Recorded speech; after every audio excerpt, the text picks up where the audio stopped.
Hello, Bronco fans and football fans everywhere. Welcome to Broncos Breakdown on the MHRT network, as well as my own channel, Broncos Breakdown on YouTube. This is a show that is everything Broncos and brought to you with emotion, passion, honesty, and of course, my comments along with yours in the chat. I am your host, Bronco Bill. All right, guys, I hope each and every one of you had a fantastic week, whatever you were doing, wherever you may be. And I can't believe that today is the last day or the eve of the last day of summer. I don't know about you guys, but here in Southern California, summer just went way too fast. We had winter from basically November to early June, and then summer we were really hot for a while. I mean, a couple of weeks we were at like 103 to 111, but now we're down into this low 70s. It even rained today for about 20 minutes, which is crazy. Anyways, I hope everyone enjoyed their summer. Fall's right around the corner, guys. It starts Sunday. Can't believe it. Starts Sunday. It's wow. Holidays around the corner. We got Halloween and next month, and then we got Thanksgiving, which is one of my favorite holidays. And then we have Christmas, which everybody loves. And then we're into 2025. It's just crazy. And then the NFL season will be over by the time we get to 2025. So, wow, very, very fast. Anyways, guys, all right, let's bring up the topics. We can see what we're talking about today. Thanks again, guys, for your support and for watching the show. Really do appreciate it. We'll start out with the Broncos-Steelers recap. And let's get into that right now. The Denver Broncos came home after losing to Seattle by 6. And in a game which, they weren't really out of it in Seattle. They had a chance to win it, but not really. I mean, they lost the game 26 to 20. Then they come home, and I'm thinking, okay, got Denver winning this game. Bo Nix is going to be home. The crowd's going to be behind him. Except there was a lot of Steeler fans there, a lot of terrible towels that I didn't want to see. And it never dissipated because Denver just couldn't get outside their own shadow. They lost the game 13-6, 2 field goals, 2 measly field goals. And it really reminded me a lot of last year. It really did. Scoring only 6 points. Sure, the defense kept the Broncos in the game, but just like last year, we come up short. We just have no answer. Just no way to get a touchdown. No way to, do what we're supposed to do to win the game. Drop passes, interceptions. I'll get to that too. Interceptions, just bad play calling by Sean Payton. I'm not really sure that it was all Russell Wilson last year, because we're seeing a lot of the same mistakes this year. I know Bo Nix is a rookie, and I know, guys, you're going to keep saying that all year, and I get it. But when everybody says he's NFL ready, that tells me he should be better than he is. Does that fall on Sean Payton for play calling? We'll get into that too. Sean Payton takes some blame. So there's a lot of finger pointing going around in the Broncos lores, Broncos locker rooms, Broncos coaching staff. A lot of them going around. A lot of pointing fingers. Well, this guy's not blocking. That guy's not catching passes. He's not running the route correctly. Bo Nix is throwing it into double coverage, triple coverage. Yes, those are all huge mistakes. Are they fixable? Sure.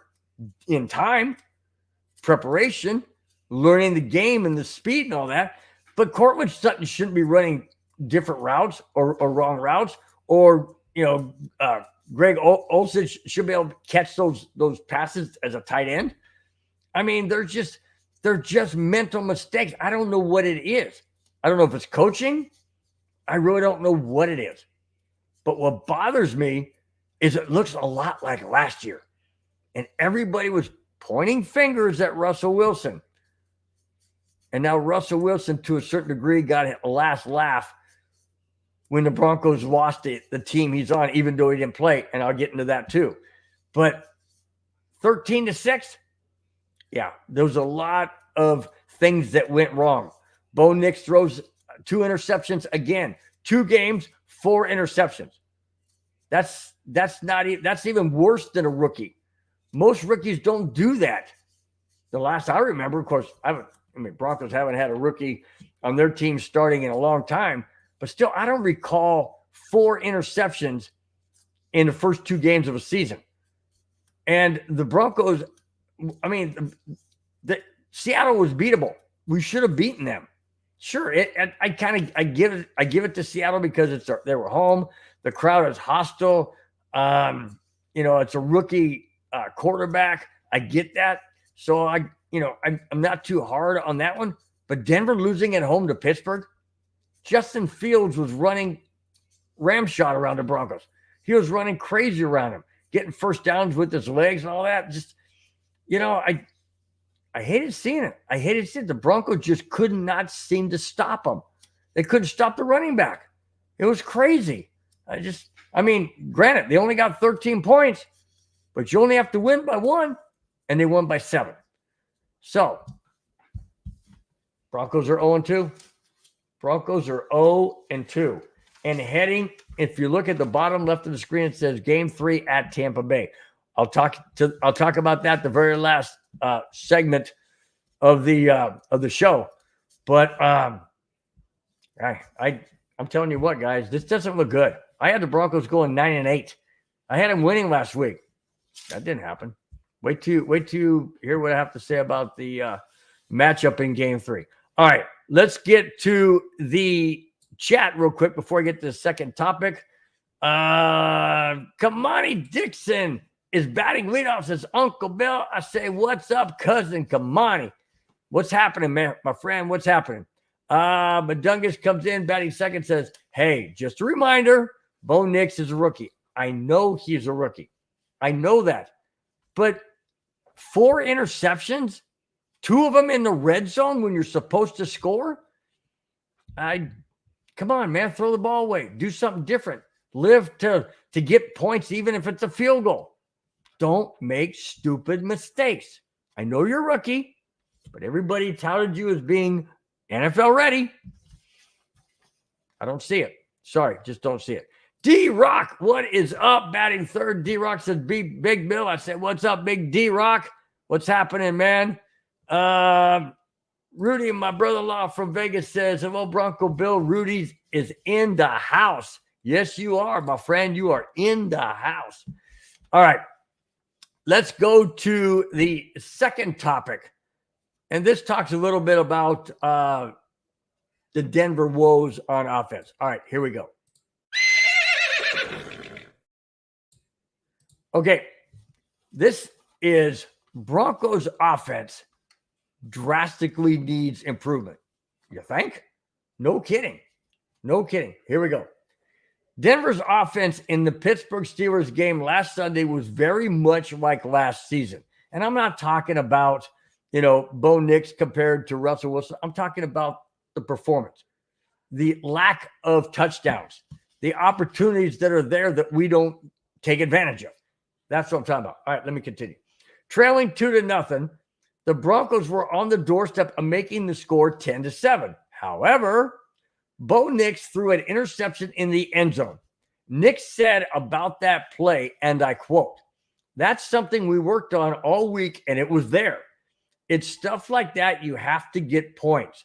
You can't turn the ball over like I did. I just have to go out there and execute better. No kidding. No kidding. But use this, the God-given brain you have. Use it. Don't throw into an area. And I know I saw the defender come across late. So he basically baited Bo Nix into that throw, which is what a veteran player does. And I understand Bo Nix being a rookie makes those mistakes. That's true. But you have to be a little bit smarter. You have to kind of see the whole field. And I know it's difficult being a rookie. Not that I've ever been one. But I know it has to be difficult because watching it on TV looks difficult at times. I'm like, whoa. Sometimes I go, where'd that guy come from? And I'm seeing a bigger field than he is. I'm higher up because of the camera. He's down low on the field. I understand it. But you can't have those same mistakes. I continue quoting Bo Nix. He says, I just have to go out there and execute better. That throw was a bad decision. No kidding. So were the other 3 interceptions, bud. Just kind of let you know. The other 3 were bad too. That falls on my shoulders, end quote. Now, Sean Payton said about the offensive struggles, and I quote, I just finished telling the offensive coaches that side of the ball needs to get cleaned up, and that starts with me. Okay, he's taking some responsibility, okay? But how far does this go? All right, I continue quoting Sean Payton. We've got to start really looking at who we're asking to do what. Our inability to score and convert third downs ultimately hurt us. Huh? Not scoring and converting third downs ultimately hurt us. No kidding. That's obvious. I mean, that's 1 + 1 is 2, dude. I mean, if you don't score touchdowns, you're probably not going to win the game. And if you can't convert on third downs, you're probably not going to have the ball in order to get points to win the game. I mean, that's common sense. That just didn't need to even be said. That's common sense. And so that was end quote. Sorry. Cortland summed it all up. And I quote Cortland Sutton. We have to find a way. No one's going to come and save us. It's only up to us. End quote. Absolutely, Cortland. You're 100% correct. It's only up to the Broncos and only up to the coaching staff to get it corrected. Are they going to get it corrected? I don't know. We got Tampa Bay coming up this week, followed by the Jets. I mean, who knows? I got something down the list here in regards to the Broncos opponents and coming up. And it's not pleasant, guys. It's not pleasant. The Broncos could literally, I'm not going to spoil anything per se, but looking at the teams we play and their records and whatnot, on paper, the Broncos could start the season 0-7. They really could start the season 0-7. Wow.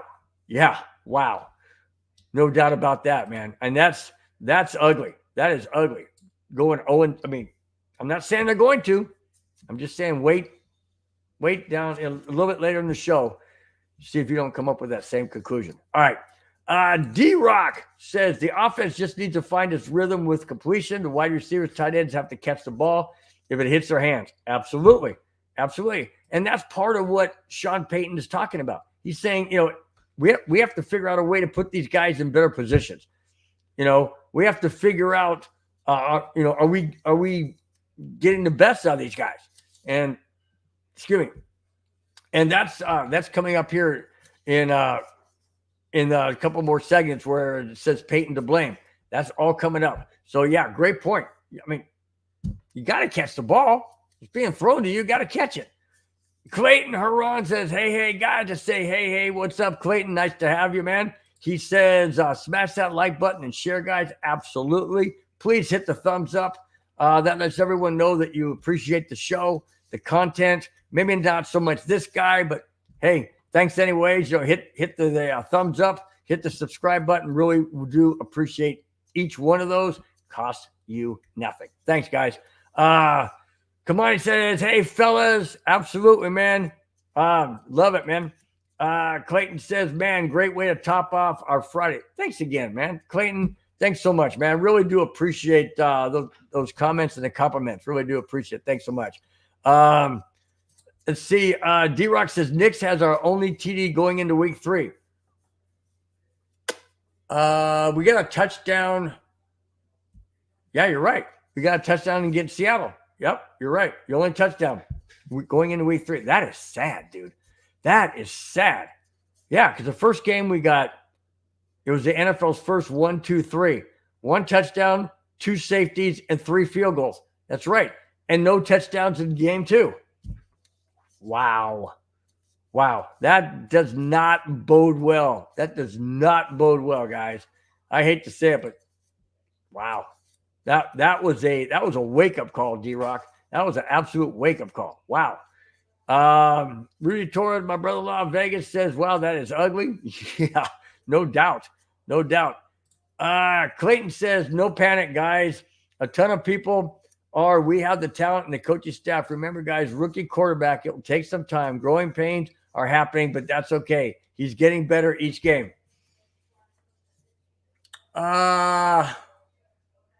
Hate to say this, Clayton. I will agree to disagree with you, or we can agree to disagree, I should say. But I disagree with you kindly.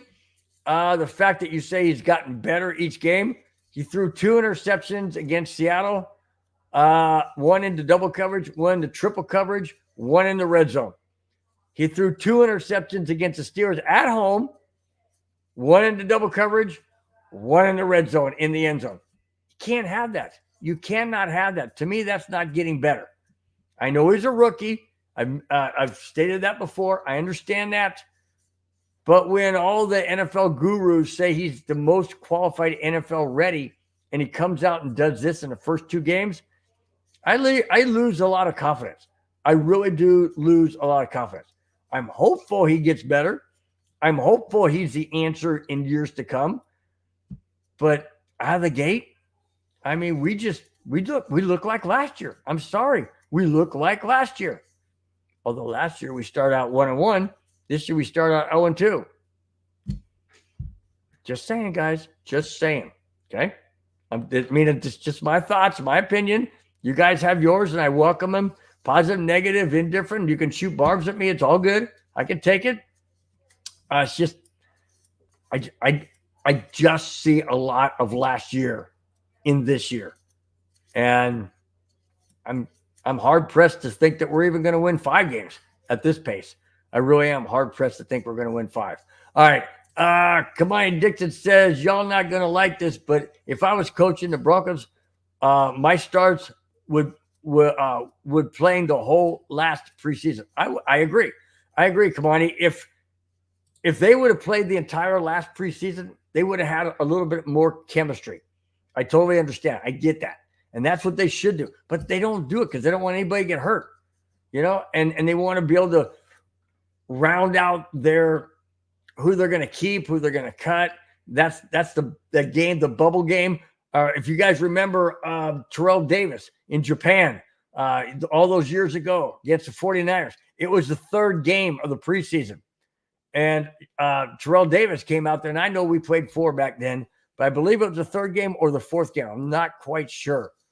But it was late in the preseason, and Terrell Davis made that incredible hit on that punt returner or kickoff return. I think it was punt return. And he just laid him out. And Terrell Davis went on to be greatness on the Broncos in the NFL and in the Hall of Fame.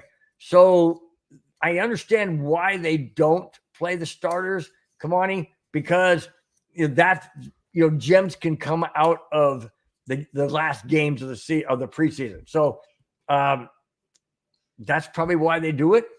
But yeah, I think you're right. Had they played the last preseason game, that cohesiveness, those spokes that come together in a wheel and whatnot, I think that would have boded big time dividends. But they just don't do it, man. They just don't do it.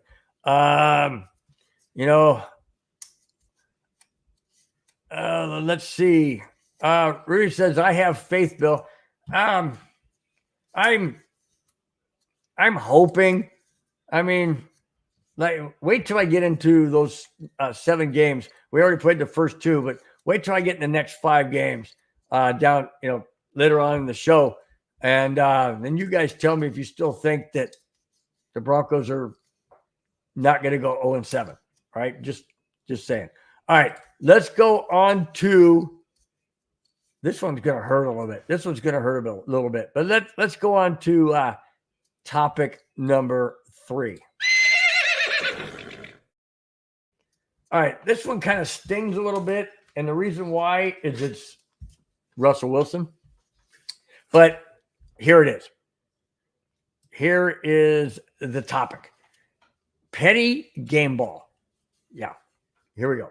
After the Steelers beat the Broncos, adding insult to injury or insult to a loss, the Steelers head coach Mike Tomlin gave Russell Wilson a petty game ball. What does that mean?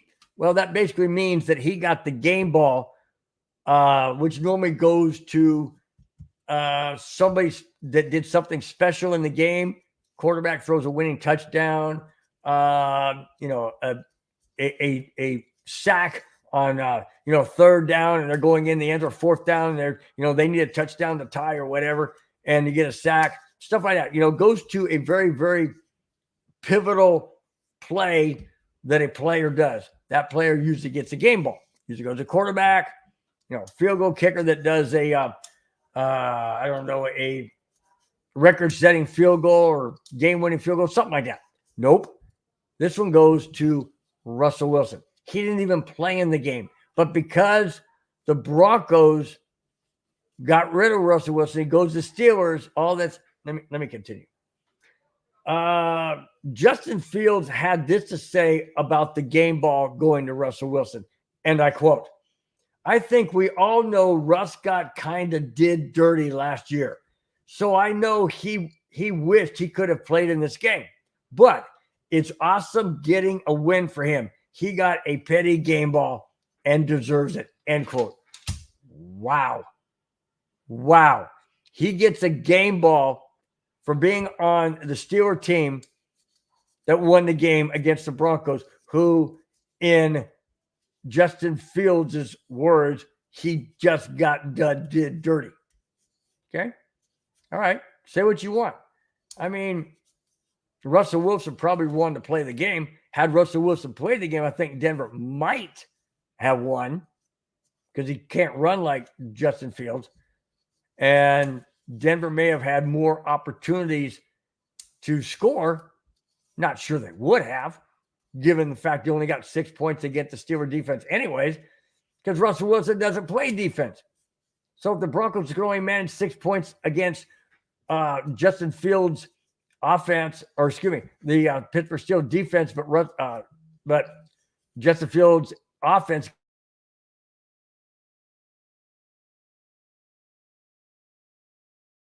they only got 6 points against the defense. So I doubt they would have won the game, even if Russell Wilson was starting. It's pretty bad. All right. Back to the chat. Kamani said, "Now that's low down. Wow. I hope we meet Pittsburgh in the playoffs." What a jab. Absolutely. That's what I'm saying. It was a slap in the face. It was Mike Tomlin saying, "Okay, hey, we're going to give you this game ball because, we beat the team that treated you dirty, so to speak. And, we want you to have this as a memento." It is. It's dirty. It's a slap in the face. And it's typical, in my opinion, it's typical Steelers. I've never liked the Steelers. Can't stand the Steelers. I've never been to Pennsylvania. I've never been to Pittsburgh, obviously. I don't care to. Doesn't matter to me to be there. I've had my niece has gone to Philadelphia. She says it's beautiful.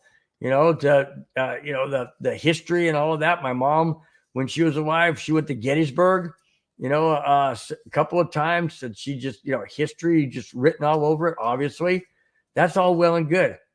That's Philadelphia. That's not Pittsburgh. I don't have any desire to go to Pittsburgh. Okay, but yeah, they that was a cheap shot. That was absolutely a cheap shot. Carl Felker, thank you so much for being in the chat. And your comment says Broncos paid for him to be there and get that ball. Well, in a way, and absolutely, you're 100% correct. They paid basically paid his salary to be in Pittsburgh. Okay, so in that realm, yeah. Basically, what you're saying is that the Broncos brass got what they deserve, a slap in the face. Okay, yeah, I mean, hey, it's very true. Very true.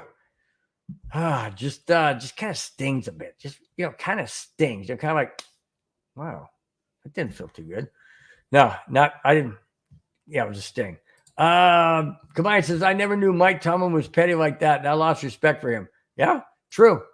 I understand, like what Carl Felker was saying. I understand, that, the Broncos basically paid for him to leave, goes to Pittsburgh, doesn't play in the game, gets a petty game ball. All right, so be it. You guys want to be that low and stoop to that low. All right. Like I said before, typical Steelers. Doesn't surprise me. Just typical Steelers. All right. Let's move on to the next topic, which is Payton to blame. And here we go.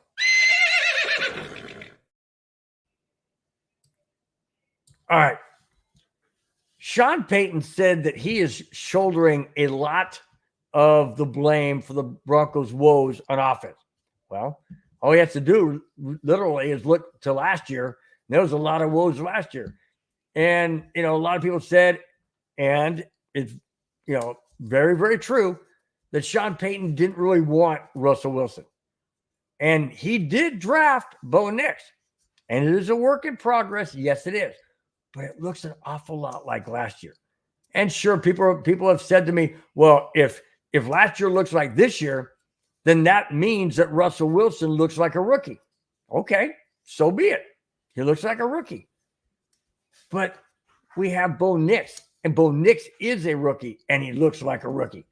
And that's just, I don't like it. I don't like it. I want progression. I know it's a process. I know it's going to take time. I'm sick and tired of the Broncos losing seasons. And I had hopes. I really thought the Broncos were going to go 9-8 this year. They still can. I don't hold any much water to that, though. I really don't. If they still can, I'm just not 100% believing. I'm not even 50% believing at this point. I'm really not. Not from what I saw last week at home. I really thought that game would be a whole lot different, a whole lot better. All right, let's get into the topic that Sean Payton says he's shouldering most of the blame. Here we go. Denver Broncos head coach Sean Payton has said there are many dirty hands on plays, games, and seasons that don't go well. Dirty hands meaning didn't do this right, didn't do that right, penalties perhaps, just missed routes, missed throws, not covering a defender, all those kind of things. Okay, so let me continue. Payton had said this after the Broncos lost last Sunday, and I quote, "We have to really take a long look at the personnel. Are we putting our guys in the best position? We're rotating a lot of personnel groups in and out, and I don't know if that's helping us, honestly." Wow. Rotating all these guys in and out, maybe that's not the best way to do it. You're getting different groups, different players, different positions. I'm still quoting Sean Payton. I continue. "We just need to evaluate that closely." End quote. Denver is 0-2. They've scored just 26 points in 2 games, and Bo Nix has thrown 2 red zone interceptions compared to just 1 red zone touchdown. And that was the touchdown Bo Nix ran in against Seattle. That's it, guys. 26 total points in 2 games. That's 13 a game. That sounds a lot like last year. 13 average points a game. 2 red zone interceptions. Only 1 touchdown in those 2 games. Yeah. Well, 1 red zone touchdown, I should say. We did, 1 red zone touchdown. Yeah, in 2 games, just 1 touchdown. Yeah. Wow. An awful lot like last year. And I know that people don't want me to say it. I know, I hear it. I hear it on my text. I hear it on phone calls. I hear it from Madungus Creevy. I hear it saying, it doesn't look like last year. Yes, it does. The points and the stats don't lie, guys. They don't lie. It looks tremendously like last year. Is that right? Yeah, anyways, I'm all wound up. It does look like last year.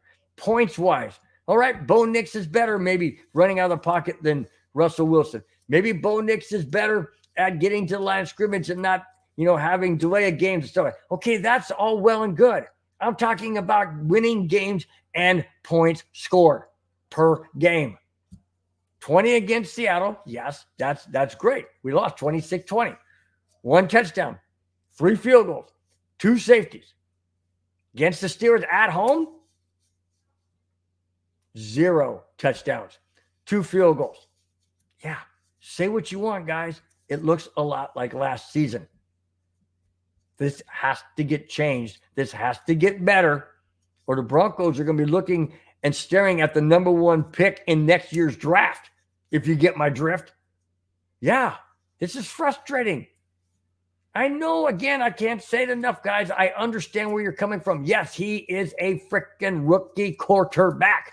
Yes, but not a rookie head coach. But he sure is acting like a rookie head coach. Oh, wait a minute. If he acted like a rookie head coach, he would have won last week. He would have won in Seattle because Seattle has a rookie head coach. Got outcoached. Definitely got outcoached. No excuses against Pittsburgh. We were at home. Yes, Justin Fields is a better quarterback than Geno Smith, but we lost to both of them. All right. Wow. All right, back to the chat. Real quick, back to the chat. All right.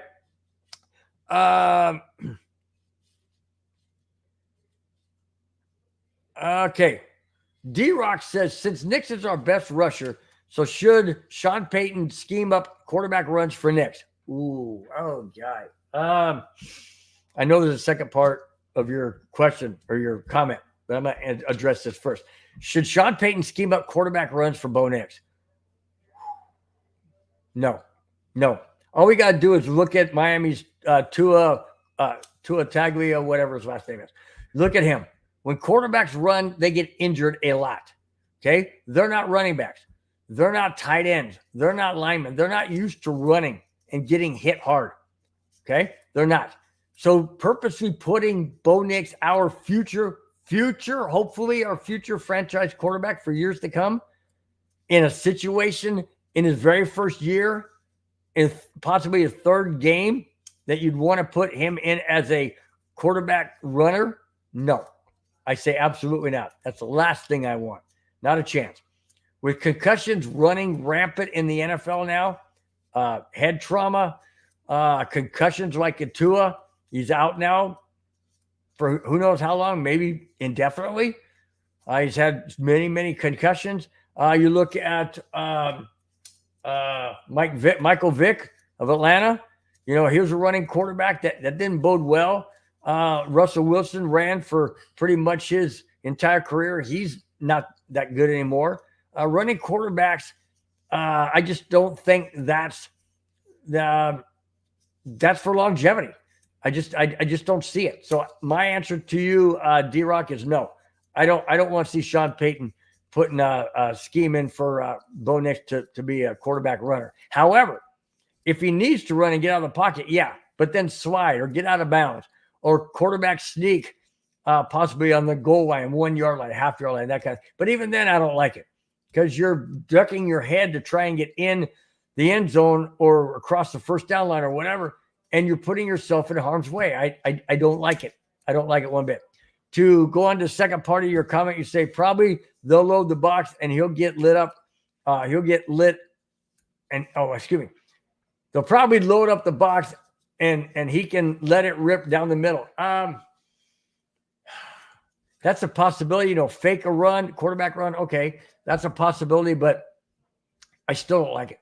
I still don't want him to take any of those quarterback runs. It's just not something I want to see him do. Okay, Kamani says Sean Payton. What else can you say about the man with the ego?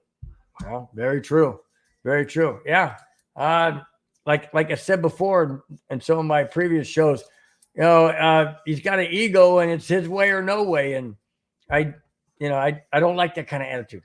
I don't like that attitude. I really don't. Okay. Carl Faulkner said division games will tell a lot more about the future of the team. Very true. And we've got some tough division. I mean, obviously we got tough divisional opponents. We got Vegas, we got LA Chargers, and then we have Kansas City Chiefs. I mean, none of them are pushovers, really. Kansas City's 2-0, Chargers are 2-0, and Raiders are 1-1. I mean, there's only one loss amongst 5 wins. So they're 5-1. Denver's 0-2. It's gonna be tough, man. It's gonna be tough. This is gonna be a hard season to swallow, man. Really hard season to swallow. Let's see. Kamani says there's still hope for the Broncos. Sure, there is. Absolutely. I'm not saying the season's washed up. I'm not. What I am saying is it doesn't look a whole lot different than last year. And last year we were 8-9. So it doesn't look a whole lot better. And Sean Payton, Sean Payton last year was 8-9. Nathaniel Hackett was the worst. The Broncos was 5-11 or 5-12. I hope we get more than 5 wins. I really do. I hope we're 9-8. I don't know, man. I don't know. I just got a bad taste. Just a bad taste after last week. I really do. Wow, Kamani, you're sticking your neck out. He says, I think we split with the Chiefs, Chargers, and Raiders. Wow. Okay. All right. I don't know. Those are later in the season. Although we have the Chargers and the Raiders coming up here within the first 7 games. So we don't have the Chiefs until later in the season. So I don't know. But, like Carl Felker says, divisional games will tell a lot more about the future of the team. I totally agree. We'll find out here in the next 5 games coming up. That's for sure. All right. Let's move on to an injury on the offensive line, which we cannot have. Here it is. All right. Mike McGlinchey. This one hurts. I mean, he wasn't playing outstanding in the first couple of games, but this hurts because, he's your starting, right tackle. So here it is. Let's see.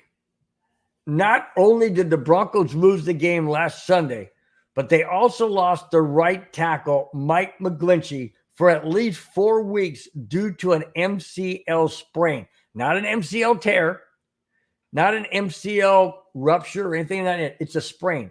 Sprains sometimes are worse than breaks in a bone or a tear in a ligament. Reason why?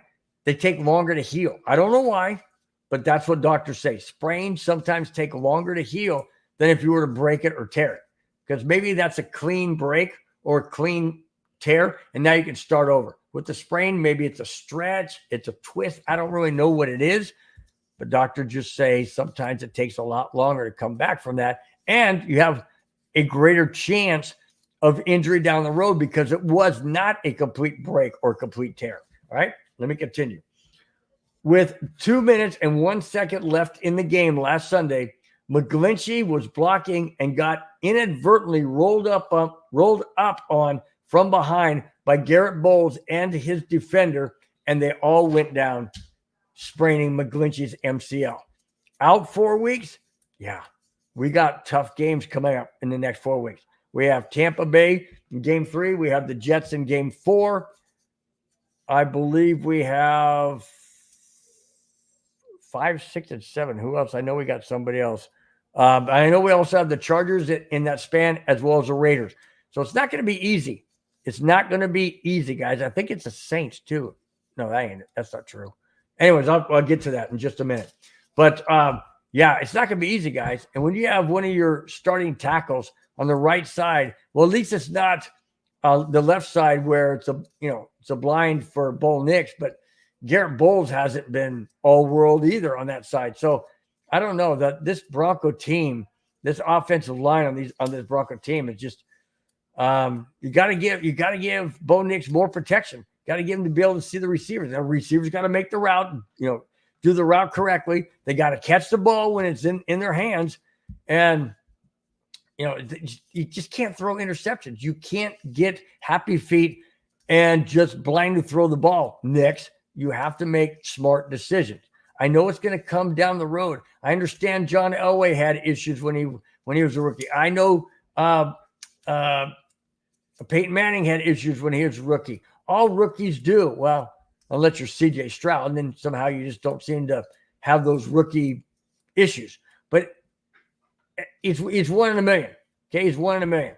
And he's come down to earth since that first season. So, I get this. I understand, guys. It's just, man, we just can't seem to get outside of our own shadow.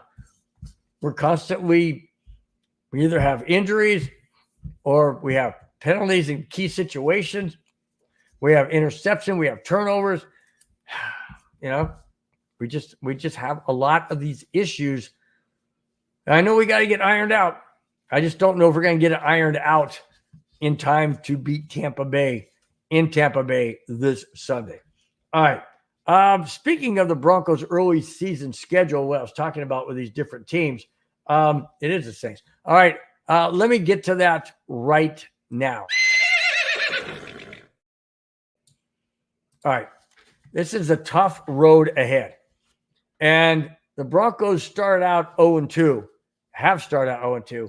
And the two teams that they lost to are currently 2-0. Let me get to that tough 7 stretch out of the gate schedule. Here it is. Denver Broncos' early season schedule doesn't get any easier after their first 2 games. In fact, their first 7 games are a combined 12-2 record. Who are they? Here it is. Seattle, we lost to 2-0. Steelers, we lost to 2-0. Tampa Bay, 2-0. Oh, and that's the team that we play this Sunday in Tampa Bay. They're 2-0. Do I need to remind you guys we're 0-2? Yeah. Then we play the New York Jets. They're 1-1. Then we have the Las Vegas Raiders. They're 1-1. Then we have the Chargers. They're 2-0. And then we round out the first 7 games against the Saints. They're 2-0. What the heck? Seattle, Pittsburgh, Chargers, Saints, all are 2-0. Oh, Tampa Bay, also 2-0. So 5 of the 7 teams that we're playing in the first 7 games of the season are 2-0. The other ones are the Jets 1-1 and the Raiders 1-1. Denver's 0-2. Do you think we have a chance, guys? Seriously? Seriously, I had the Broncos winning against Tampa Bay because I thought that after coming off the so-called win that didn't happen at home against the Steelers, we would have momentum to beat Tampa Bay in Florida. Now I don't think so. Now I'm kind of really leery about whether or not we can beat the Jets. We lost to the Jets last year, guys, without Aaron Rodgers, and we lost. Yeah, and we lost to the Raiders last year. Yes, we did, guys. We lost to the Raiders last year. Yes, we beat the Chargers. We went 1-1 against the Chargers, but they're 2-0 now, and they have a much better head coach in Harbaugh, and they're playing well. And then we got the upstarts, the Saints. They're 2-0. I'm not too sure, guys, that we're going to win any of these games. Any of these games. If I have to pick and choose right now, I say, okay, we beat the Jets. That's only one. And I'm not too sure we beat the Jets. I think the game is in New York. In fact, I know it's in New York. We got back-to-back East Coast games. Tampa Bay this Sunday and the Jets following week. Both East Coast games. Both morning games. Okay? Morning games, Denver time. And then we got the Chargers that are 2-0. And then we got the Saints that are 2-0. So if I have to sit here and project what I think the Broncos record will be after these first 7 games of the opening of the season, I think we might be 0-7. I think we might be 0-7. Maybe 1-6.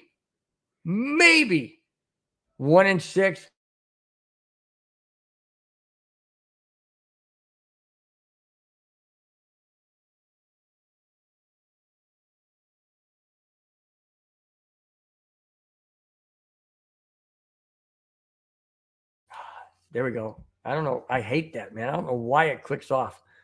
I got a new connector and everything. I don't know why it clicks off. Anyways, I'm not sure, guys. Maybe 2-5. Maybe we beat the Jets. Maybe we beat the Raiders. Maybe we beat the Chargers or with the Saints. I don't know. But at this point in time, I'm not sure. I'm not sure we're going to be anything better than 0-7. Maybe 1-6. A long shot at 2-5. Those are alarming. Those are alarming stats right there, guys. Those are alarming stats for sure. And I thought for sure we'd be, well on our way to making the playoffs or at least having a winning record. I just don't know now, man. I really, really just don't know at this point in time. I really don't. All right, we're gonna go to the next topic. I'm gonna set up a thing real quick here on my phone, and I want to bring up. All right, and this. Let's get to that. Before we get there, let's hit the comments real quick. Graham is in the chat. Thanks so much, Graham, for being in the chat. Really do appreciate it. He says he thinks Aaron Rodgers is going to light us up. You know what? I wouldn't doubt it, Graham. I would not doubt it. I would not doubt it for one moment. You know for a fact, everybody out there has to know this. Nathaniel Hackett has his guy in New York in Aaron Rodgers. He wanted Aaron Rodgers in Denver. That didn't work out. Now he's got him in New York. You don't think he wants revenge on the Broncos? You don't think for one moment he doesn't want revenge? Of course he does. Just like Russell Wilson did last week. He didn't play, but he still wanted revenge. All these guys, all these former coaches, all these former Bronco players are going to want revenge. We got a lot of guys that we're going to be seeing on these upcoming games on these teams that we're going to be facing. Okay? Tampa Bay, I forget who's on Tampa Bay. Did any of former Broncos go to Tampa Bay? I can't remember. But that Daniel Hackett is just chomping at the bit to, come back to Denver. I think that's in New York. But anyways, to play the Broncos and get the win, you don't think for one moment he doesn't want that with Aaron Rodgers? Yeah.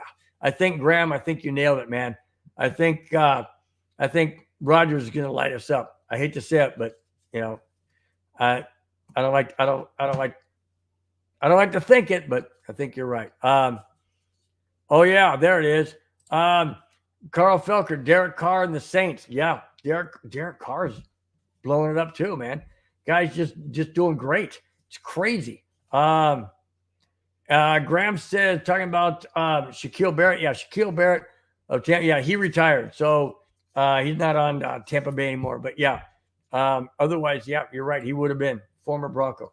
All right, let's go to the next topic, and that is the Hall of Fame nominees for 2025. I want to get your guys' take on some of these players, all right, that the Broncos, have nominated. So let's get right to that. Here we go.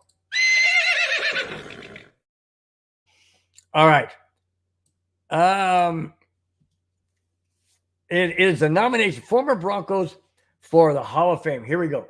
With the NFL season just underway, early talk about next season's Hall of Fame selections are 8 Bronco players have been nominated, along with some others, but these are the top 8 that have been nominated, okay? Here they are. See if you guys agree with them. Demaryius Thomas, Aqib Talib, Rod Smith, Tom Nalen, Brandon Marshall, the linebacker, wide receiver, Brandon Marshall, Neil Smith, Mark Schlereth, and Jason Elam. All right. Now, in regards to, let me break these all down. Let me go individual, okay? Demaryius Thomas, does he deserve to be in the Hall of Fame? You know what? I don't think so first ballot. No, I don't think first ballot. Did Demaryius Thomas do great things in Denver? Yes. In the short years that he was there, end his short-lived life, yes, he did. He caught that touchdown pass in overtime against the Pittsburgh Steelers with Tim Tebow throwing that pass, very first play of overtime, and the new NFL rules of scoring a touchdown on the very first possession wins the game. Yes, he was phenomenal. He was a great receiver. Peyton Manning days. He won a Super Bowl. Yes. Do I think he's a first ballot Hall of Fame? That's debatable. But me personally, I don't agree. No, not first ballot. All right. Let me go on. Aqib Talib, again, not sure if he's first ballot Hall of Fame. I don't agree. I don't say first ballot. No. Rod Smith, absolutely. Rod Smith totally deserves to be in the Hall of Fame. No doubt about it. Undrafted rookie comes in and just lights up the NFL. Caught John Elway's very first touchdown pass in the NFL against the Washington Redskins. I mean Commanders, but they were Redskins back then. Very first touchdown that won the game. Yeah, Rod Smith, very instrumental in the Broncos going to the Super Bowl, winning the Super Bowls. That big, long touchdown catch against Atlanta in Super Bowl 33. Yeah, Rod Smith definitely deserves to be in the Hall of Fame. First ballot, no doubt about it. Tom Nalen, the center for the Broncos. Yeah, he was definitely a fantastic center. Or was he a left guard?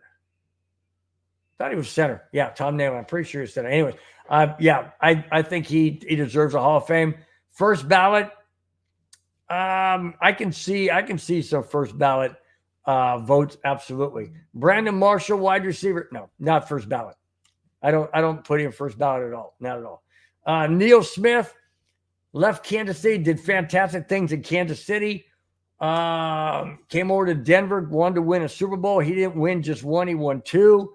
Back-to-back 32-33, very instrumental in the Broncos winning those Super Bowls. First ballot Hall of Fame. I guess if you go back and look at his Kansas City, what he did in his Kansas City days in his career, there could be some votes for first ballot. Me personally, I say no, not on first ballot. Mark Schwereth, very, very solid lineman, absolutely solid offensive lineman. First ballot Hall of Fame, back-to-back Super Bowl 32-33 champions. Mark Schwereth, I can see a lot of votes for him, first ballot. So I could say, yes, I could see some votes. Do I say it's a slam dunk first ballot? No, I don't say it's slam dunk, but I could see he would get some votes, yes. And Jason Elam rounds out the 8. Jason Elam, yes, I see first ballot Hall of Fame. He set the NFL record for the longest field goal in NFL history, or tied it. Modern day, it held for a very long time. I say, yeah, Jason Elam definitely should be a first ballot Hall of Fame. Yeah, no doubt about it. Now, here's some other Bronco players that are nominated, not in the top 8, but they're also nominated. I want to see if you guys agree with any of these guys should be in the Hall of Fame this coming 2025. Here it is. Clinton Portis, running back. I disagree. Nope. Wide receiver, Wes Welker. He did a lot in New England. Does he need to be in the Hall of Fame? First ballot? Or first try or whatever? No, I'm passing on that. Tight end, Vernon Davis. No, not at all. Passing on that. Let's see. Defensive lineman, Simeon Rice. No, I don't see that either. Linebacker, Bill Romanowski. I like Romo. I do like Romo. I really do. He's a bit of a character, bit of a guy out there, spitting in his former teammate's face, San Francisco. That wasn't cool. Just some of the things he does in the Super Bowl against Atlanta. He's banging his helmet like this, like stupid. I mean, the guy is flamboyant. He's out there. He's charismatic. Does he belong in the Hall of Fame? That's debatable. Like I said, I like the guy. I'm not too sure. I see where he would get some first ballot votes. I can see that. The other linebacker would be Keith Brooking. No, not at all. I don't see those at all. The only one I could say on there that I could say would maybe have an outside chance of being in the Hall of Fame or nominated and getting into the finals, but not making it to the Hall of Fame, might be Wes Welker. NFL seems to really like the Patriots. That might be, but other than that, Clinton Portis, no. Wes Welker, no. Vernon Davis, no. Simeon Rice, no. Bill Romanowski, maybe some votes for being in the Hall, and then Keith Brooking, no. So those are the nominees that are going to be sent to the Hall of Fame selection committee. See where it goes from there. But some of those I agree with. Yeah, absolutely. Rod Smith definitely needs to be in a Hall. No doubt about it. No doubt about it. Rod Smith for sure. Jason Elam, no doubt. I say Mark Schwereth, but that's debatable. Demaryius Thomas, yeah, he will get in down the road. I'm not too sure he's going to get in 2025. All right, let's go back to the chat as I'm losing my voice like I always do when I do my show. Graham says, I really want Rod Smith to get in. I do too, man. I really do. No doubt about it. Rudy, you big dummy. Terrell Davis is already in there. Terrell Davis has been in there for years, man. But hey, thanks for paying attention. Graham says Rod Smith before DT. Absolutely. Absolutely. Rod Smith should have been in there years ago. He should have gone out. He should have gone in well before even who's the other wide receiver? Who's the wide receiver got in there now? Holy cow. Can't think of his name. Just escapes me. But anyways, yeah, Rod Smith should have been there. Or Steve Atwater. Steve Atwater with defense. Yeah, definitely should be in there. But yeah, no doubt about it, man. Rod Smith should have been there a long time ago. I was thinking of Shannon Sharp. Rod Smith should have been in there with Shannon Sharp, or even before Shannon Sharp. I don't get it. I don't know what it is, why Rod Smith is getting so snubbed. I really don't. I mean, basically a walk-on, undrafted free agent. And he should be in the Hall of Fame for all of everything he's done, Let's see. Graham says, I thought first ballot meant they got in first year of eligibility. Yeah, that is true. That is what first ballot, but they have to be on the ballot in the finals. I think that's what it is. They have to be, they have to be in the finals or on the ballot or semifinals, whatever it is that it is right before they get in. That's the first ballot. What I meant by first ballot was, I know some of these guys have had opportunities down the road and whatnot. I just look at it and say, do they deserve to be in this coming year? I don't know. I mean, to me, that's what I call first ballot because that's just me. But you are correct, though, Graham. It is according to their first year of eligibility. You are 100% correct. I stand corrected, and thank you very much for pointing that out. I really appreciate it. No, I'm serious. I appreciate it. I like it when I'm getting corrected because that's what I pride my show on is honesty and, being forthright, being correct. All right.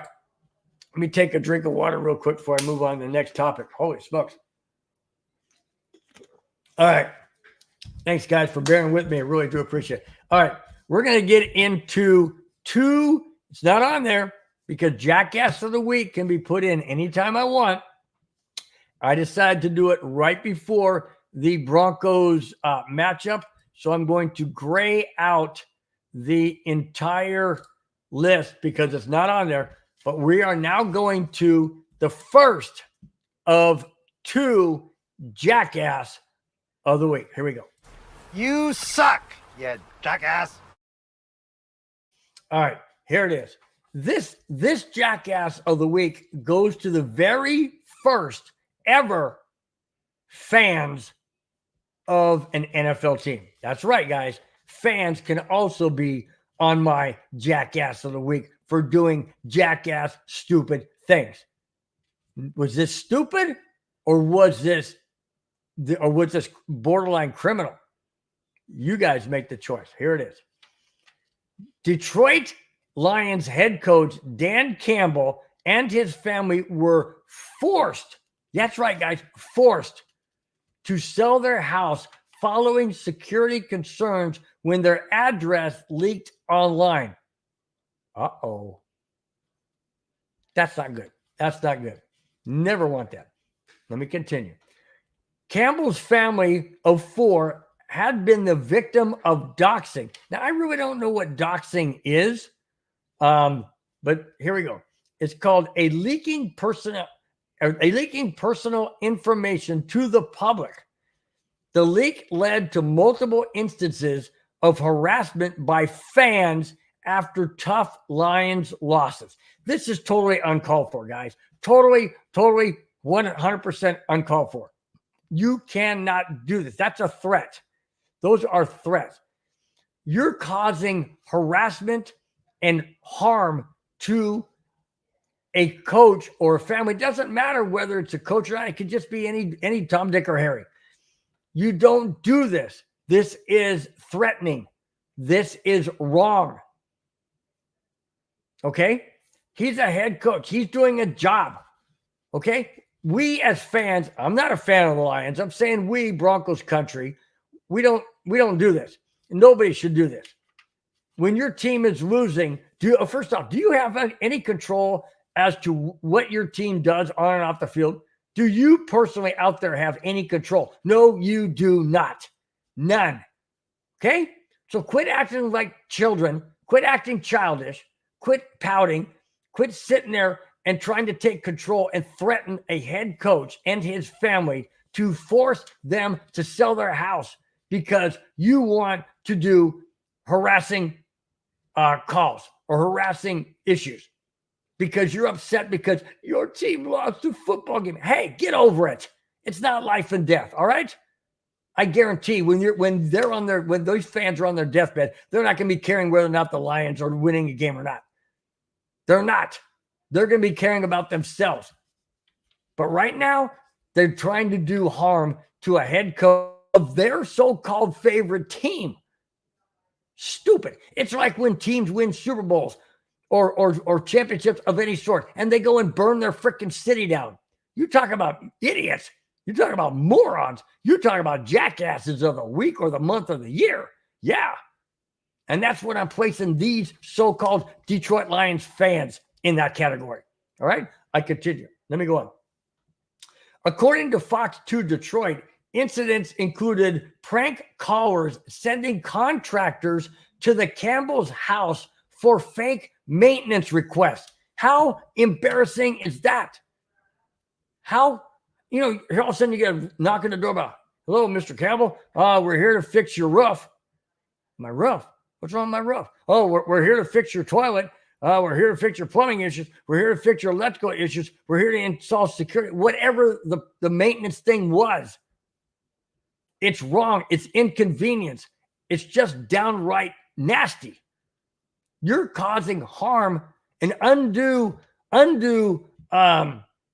stress or whatever on this family of a team and a head coach and a organization you say you're a fan of. You're not a fan. You're a thug. You're not a fan. You're an absolute anti-Lions fan because you don't do this. That's like having your child do something wrong that you don't like, and now you're going to cause them do harm. Why? What's that going to solve? Nothing. Yes, you can alter a person's life by forcing them to sell their house. But to me, you're not a fan. None whatsoever. Let me continue. When the Lions lost in last year's NFC Championship game, the harassment got even worse, leading the Campbell family to file a police report. What the heck happened? This is escalating way too far. Way too far. Let me continue. Campbell told Fox that the security concerns proved way too much, forcing the family to move to a more private home this past week. Wow. Totally uncalled for. Totally uncalled for. You have the right as a fan to cheer, and you have a right as a fan to boo. You do not have the right to do harassment, harm, suggestive calling for maintenance, and force these people to sell their home and move out of the area where maybe they loved it. Maybe they're familiar. They said they love the house. They love the area. But I guarantee you, they don't love the people. They don't love the people who's doing that to them. I guarantee it. And when you force somebody out like that, that is physical or emotional distress. It's emotional harassment. It's physical harassment. And it's totally uncalled for. I hope these people get caught. I hope they get punished. I hope they get put in jail. I hope they get fined. And I hope they absolutely get, if they're season ticket holders or they're go to the games, I hope they are revoked. I hope they cannot go to any Lions games ever again, ever. You don't do this. You don't. You have zero control over what the team does on the field, zero control as to what plays are called, and zero control as to whether they win the game or not. Be a fan for 3 hours of the freaking game and then take it like a man. Don't take it like a child and a baby and put a pacifier in your mouth or a thumb and sit in the corner and pout. Because if you call yourself a fan, you're a liar. You're not a fan. You're absolutely not a fan because fans don't do that. Fans support, and fans are there thick and thin, but fans do not do what these Detroit fans did to Dan Campbell and his family, forcing them to sell their house and move to a more private, secure location because fans are stupid. Excuse me. I apologize. So-called fans are stupid. Another reason I can't stand the Detroit Lions. Another reason why I can't stand Detroit, period. Period. Sorry, guys. I didn't make this up. I'm just reading what happened. I'm just giving you my opinion. It's totally wrong. You don't do this. Plain and simple. All right. Before I get to the second jackass of the week, let's get to the chat again. Okay. Carl Felker says, got to have some balls to show up at that address. Yeah, you're true. You're very, very true. I don't know if you're talking about the maintenance people, something like that. Yeah. I mean, maintenance probably didn't have any idea. It was probably a phone call to the maintenance. Say, hey, go to this address. They need this and this and this. I mean, yeah, it's just crazy. Willie Snyder, what is up, my friend? What is up? Glad to have you in the chat. Says, hey, Bronco Bill, happy Friday. Happy Friday to you too, my friend.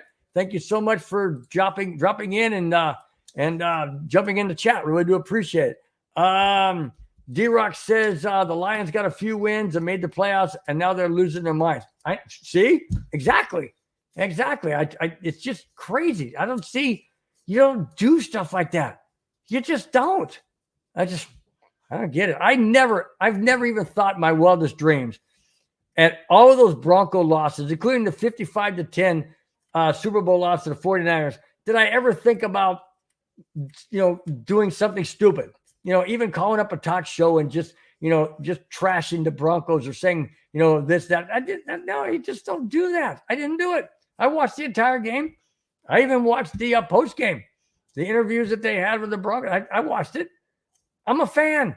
I'm going to watch the entire thing. That's my team. If they're suffering through the loss, I'm suffering through the loss because that's what fans do. I'm not going to just walk away. Saying, now, got to turn off at halftime. Can't stomach this. No. Hey, as you well know, Madungus Creevy and I were on the neighborhood, the Broncos neighborhood, for that entire Bronco loss to the Miami Dolphins last year by losing 70-20. Yeah. We were on there the whole time. We didn't mail it in. We didn't hang it up. You just don't do that. You don't do that. You don't turn your back. That's when they need you the most, is when they're down. You got to show up, man. You got to show support. Carl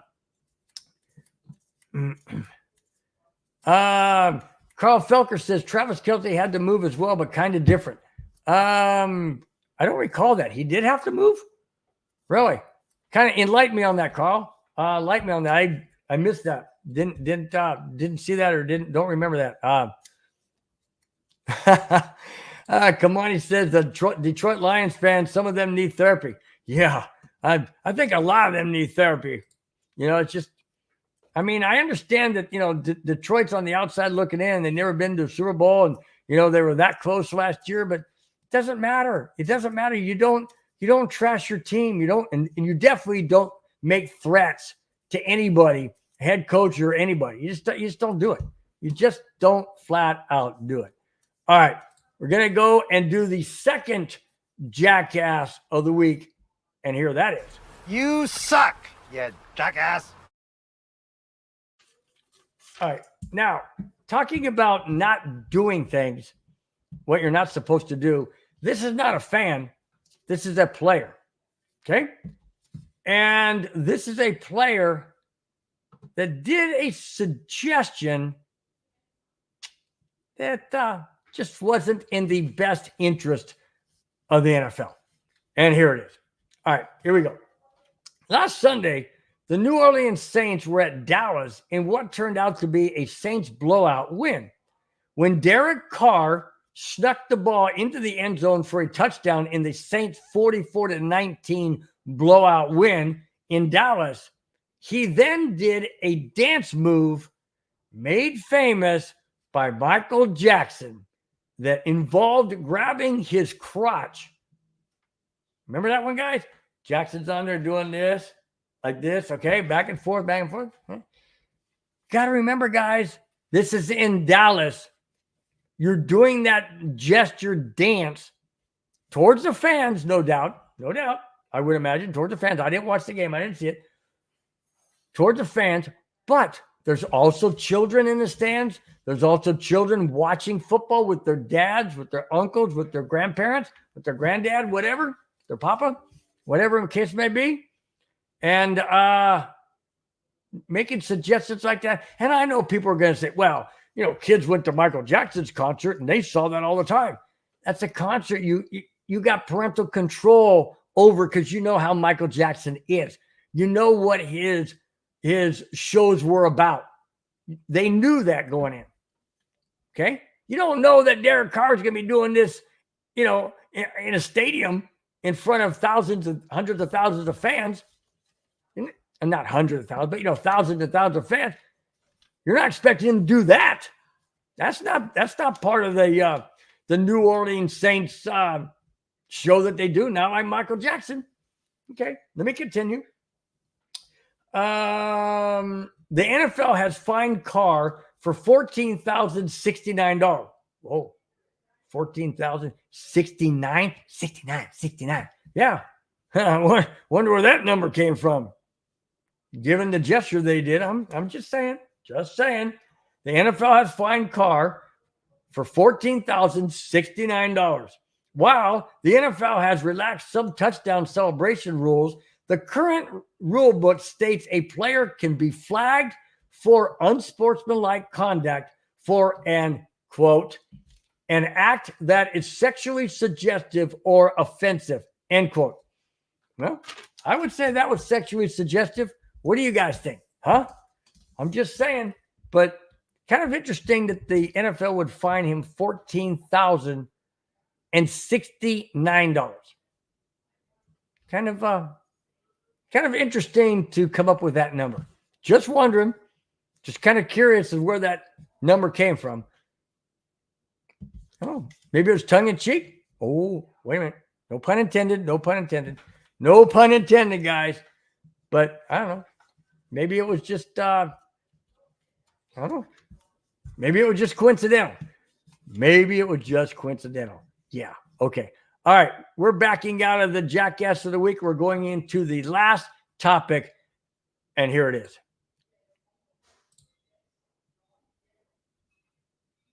Oh. Man, I'm still getting used to this. Still getting used to all these different buttons I got to push to make things work. But thanks, guys, for bearing with me. Really do appreciate it. All right, let's go back to the chat before we get into the last topic. And that is, let's see. Let's see. Carl Felker's talking about Travis Kelce said, start dating a pop star, not the same. Well, that's true. You're right. He had to move. You're right. Okay. I don't know why it went right over my head, man. When you said you had to move out for a different reason, I was thinking it was about talking about Taylor Swift, but I thought, I don't recall that. Yeah. You're right. Thanks, Carl. Really do appreciate it. Kamani Dixon says somebody needs to let Derek Carr know he's not Michael Jackson. That's true. That's true. I didn't see it. Maybe perhaps I should just so I kind of get an idea, but maybe not. Maybe not. Kamani calls me a freak. What do you call me a freak for, man? What do you? Some people think I am. Maybe I am. It's all good, man. Oh, for saying 69.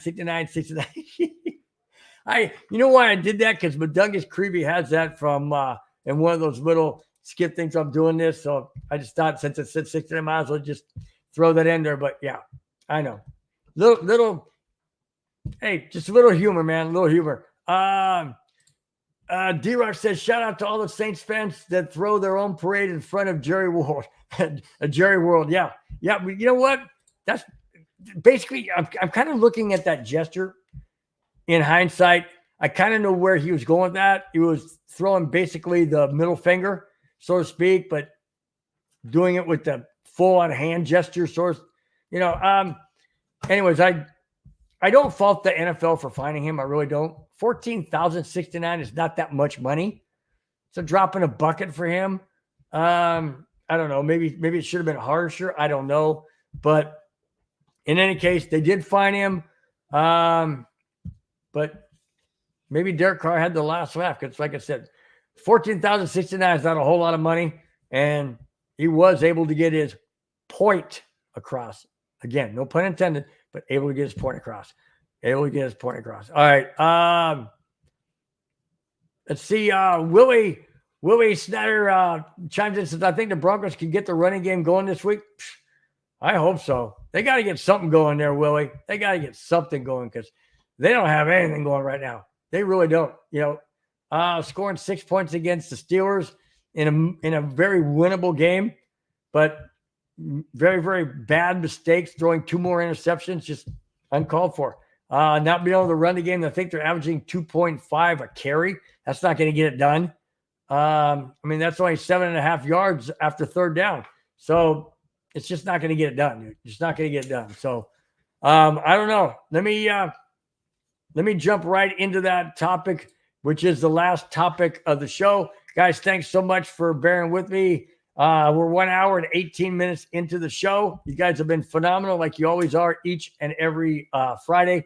I really do appreciate it. Sometimes it's Saturday. It's supposed to be Friday, but really do appreciate each and every one of you guys being in the chat. And whether you're in the chat, you're just watching, you're just listening, doing whatever, thank you guys so very much for your support. It means a lot for hitting that thumbs up button, for hitting the subscribe button in the MHRT Network channel, as well as Broncos Breakdown on YouTube, my channel. Just look for right here. Just look for this symbol right here. And that is my channel. Really do appreciate it, guys. Hit the subscribe button and thumbs up. Greatly appreciate it. All right, guys. Very last topic of the show. And it is the matchup between the Broncos and the Tampa Bay Buccaneers this coming Sunday. Early game in Tampa Bay. It's going to be 10 o'clock on the West Coast where I am. 11 Mountain Time, 12 Central, and 1 o'clock Eastern Time. All right. So Denver goes into Tampa Bay. Tampa Bay's 2-0. Mentioned that earlier. Denver is 0-2. Can the Broncos win this game? I don't know. Gardner Minshew is lighting it up down there in Tampa. They're looking really solid. Otherwise, they wouldn't be 2-0. Can Denver somehow figure out a way to win in Florida and then, come home with a win before going back on the East Coast to the Jets the following week? Can the Broncos somehow right the ship and go 1-2, or are they going to fall to 0-3 and basically looking uphill out of an anthole that they can't seem to dig themselves out of, because every time they dig, they fall further and further down? Which Broncos team are we going to see? The one that put up 20 points against Seattle that had a chance in that game, or the one that could only muster 2 field goals at home against Pittsburgh, and that didn't come until the fourth quarter? Which team are we going to see? Which Broncos team is going to show up? Are we going to see 2 more interceptions by Bo Nix? 1 more in the red zone, like we've had in each of the first 2 games? Or are we going to see, some offensive production? We're going to see some defensive turnovers? Are we going to see some offensive mixing up some play calls? Are we going to have some innovative play calling? Is Bo Nix going to be more productive in reading the defense and not throwing into harm's way? Is the running game going to get established finally? Is the offensive line going to produce holes that the Broncos can run through? I don't know. My answer to every single one of those questions is, I don't think so. I hate to say it. I had the Broncos down as winning this game, like I mentioned earlier, after what I thought the Broncos would do at home against Denver and get a win there, and then go to Tampa Bay on that momentum of that win and get a win in Tampa Bay. Now I don't think so. Now I don't think so. Do I want us to win? Absolutely. Absolutely. Do I think we're going to win? No, I don't. Why? Because I haven't seen anything in the first 2 games that lends its head and lends my mind to think we are, or even lend my heart to think we are. I'm going to be optimistic. I'm going to be going into the game, doing the game with Mundungus Creevy on Broncos Neighborhood this coming Sunday, 10 a.m. my time. I'm going to be in there cheering for the Broncos, wanting them to win. I just don't think they will, because I haven't seen any evidence that points in the direction that the Broncos can win. We can't seem to stop the run. We can't seem to stop certain passes like we did last week. Couldn't stop Justin Fields from running all over the freaking place. And we got stopped every time we turned into any play. A running play, nope, stopped. Wide receiver throw, drop pass. Another wide receiver throw, incomplete. Another pass to the wide receiver, intercepted. I just don't see it, guys. I don't see it. So my final score prediction is this: Tampa Bay 24, Denver 13. That's what I think, guys. Tampa Bay 24, Denver 13. And I'm even hard pressed to give the Broncos 13 because I don't know. We couldn't score a touchdown last week. We only scored 1 touchdown in the week against Seattle. Sure, it looks a lot better when you got 20 points. Why? You're like, man, Denver scored a couple touchdowns. No, we didn't. We scored 1 touchdown, 3 field goals, and 2 safeties. Crazy. Last week, we'd only muster 2 field goals in the fourth quarter. I'm hard pressed to say the Broncos are going to get 13 points. But that's my prediction. Tampa Bay 24, Denver 13. Let me go to the chat real quick before we wrap this before we wrap up the show. So let me go right straight to the comments and let's see. Kamani says, we love you, Bill. You're our hero. Oh, thanks a lot, man. I appreciate that, Kamani. Really do appreciate that so much. Thanks for so much each and every week for you being in the chat. Really do appreciate it. Let's see. Willie says, Willie Snyder says special teams have been stellar. Yes, they have. They have been stellar. But we got to be able to score touchdowns, man. We got to be able to score touchdowns. We got to be able to stop their run. We got to be better all around. No doubt about it. Got to be better all around. Kamani's prediction is Broncos 19, Tampa Bay Buccaneers 17. Okay, I'll take it. I don't think that'll happen, but I'll take it. Oh, yeah, that's right. My mistake. Willie Snyder, thanks, guys, for correcting me once again. Willie says, I thought it was Baker Mayfield in Tampa Bay. It is. I said Gardner Minshew. My mistake. Thanks for correcting me, Willie. I really do appreciate it. It is Baker Mayfield. Baker Mayfield is the one lighting it up in Tampa Bay, not Gardner Minshew. Thanks a lot. Really do appreciate it. Thanks for the correction. Kamani says he thinks this is a breakout game. Boy, I sure hope you're right. Man, I sure hope you're right. I'll tell you what. I hope I'm wrong. I want to be wrong. I really do want to be wrong. Yeah, I just don't think so.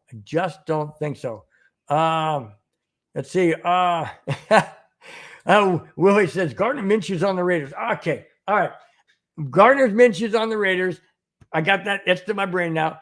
And Baker Mayfield is on Tampa Bay. Got it. All right. Thanks again for pointing that out. Really do appreciate it. I mean, so many players every year just changes, and I'm just so used to where they used to be or where I thought they were. Or just me going, wait a minute. Derek Carr was on the Raiders, and now he's on Saints, and Gardner Minshew, yeah, all that stuff. So, yeah. And so-and-so was here, and now they're there, and Russell Wilson was on Denver, now he's in Pittsburgh, and got a freaking token ball and all that kind of good stuff. Anyways, all right, guys. I'm going to go down the list real quick of those in the chat before I wrap this up 100%. So it started off with Kamani Dixon in the chat, followed by Mundungus Creevy. Then we got D-Rock. And then we got Rudy, my brother-in-law from Vegas, Rudy Torres. Thank you so much for being in the chat. Clayton Heron, thanks as always, man. Appreciate you saying smash that like button and share. Really do appreciate it. Going down the list some more. We have Carl Felker. Thank you so much for being in the chat. Really appreciate your comments and keeping me on the right track and correcting me. Really do appreciate it.